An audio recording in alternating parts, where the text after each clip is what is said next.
as predicted, Javier Fortuna and Omar was the best fight of the night. And we will not even mention Luis Ortiz and Malik Scott exhibition of time wasting. This fight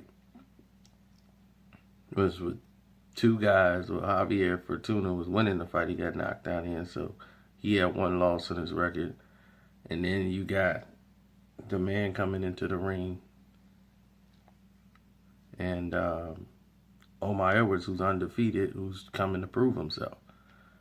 And from the outset, Fortuna was the one that was pressing the action and trying to put pressure on the younger fighter to see if he was going to cave. And, Fortuna has heavy hands, and so he wanted to see if, Edwards could take his punch, and Edwards was solid. Edwards was solid the entire bout. Like, he was good to go. He had no problems. He was weathering the storm. He was being patient. Then he exploded and caught him with a counter left hook on the inside when Fortuna got wild and came in, and, he keeps his right hand pretty low. And he got clipped.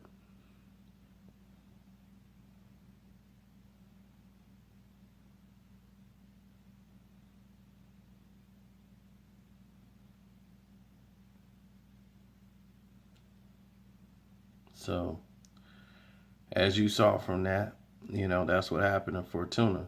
Fortuna fought back, got up in the first round, and brought the fight to Edwards. But I felt that Edwards should have gotten more credit, because I think he still did well in a lot of these rounds, fighting solid, and then, pushing the pressure. But he started to get countered by Fortuna, and Fortuna kept turning him as the fight went on. And Javier Fortuna is just showing Edwards that sometimes you got to lead with the jab and be first. And he kept letting Fortuna be first and trying to counter him when he would just come in and out, pop, turn, pop, turn, pop, turn. And in a 10-round fight, you could be down in the 8-ball real, severe as fights go. And down the stretch, both guys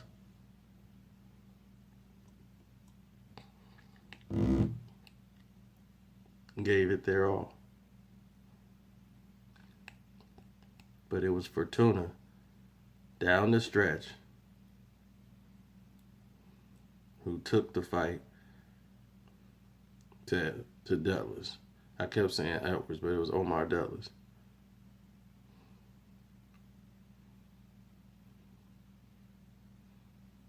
And this is what champions are made of. That's what makes winners and losers. And that's what I'm talking about. When I'm talking about heart of a champion and a guy stepping up to take the fight. And I felt Fortuna was the winner because he stepped up and took the fight tonight. He knew how to fight on the outside. He just didn't fight one way. And I felt that Douglas fought only one way. And it cost him tonight. And Hurd fight, we can talk about. I mean, Hurd was definitely in control. I just want to see him in the ring with somebody his size. He always seemed to be fighting somebody that's 10 times smaller than him, and he can just overmatch. Tired of that. I want to see what this guy's made of, like, for real. Like, if he's really the real deal or not. We need to know. It's about time we found out. Because Sammy Hurd has definitely been the same kind of guy every fight we've seen. Jojo Dan took this fight on short notice, and he definitely, for a fighter who took it on short notice, did not come to lay down. He came to give it everything he got, and that's exactly what he did. He laid it all on the line, so there's nothing more you can get out of that guy. He did his job. So, on that note, I say, kudos to JoJo Dan for giving it all he had when basically he was just there to pay to keep the card going. Danny Garcia versus Sammy Vargas, the tune-up fight. As expected, Danny Garcia came in the ring sharp, looking to counterpunch Vargas. I mean, he sparred against this guy before. Vargas is not a polished guy. He's a decent fighter, but he's a C-level opponent, definitely, and this fight just proved just that. But what Danny wanted to do was work on timing, work on some things to sharpen up what he already has. He didn't do anything new in this fight. He just was Danny Garcia. And he just wanted to show the people at his hometown, he's Danny Garcia. I'm going to be flat-footed. I'm going to be strong. But what Danny Garcia is good at is his vision. When you're throwing punches, he's not somebody who closes his eyes and takes his eyes off the target. He looks at everything and he has great vision. And he stays in the pocket and not afraid to stay there because he knows he can get his punches off, and he's more concerned about what he dishes out more than what you can take from him. He knows you can't take his punches.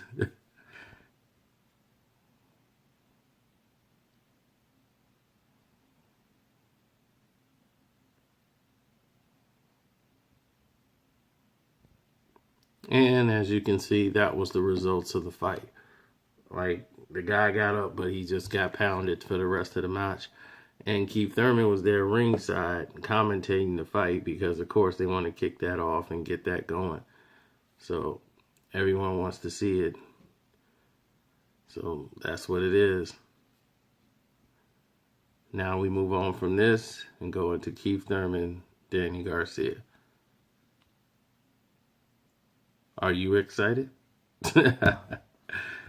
And give me early predictions.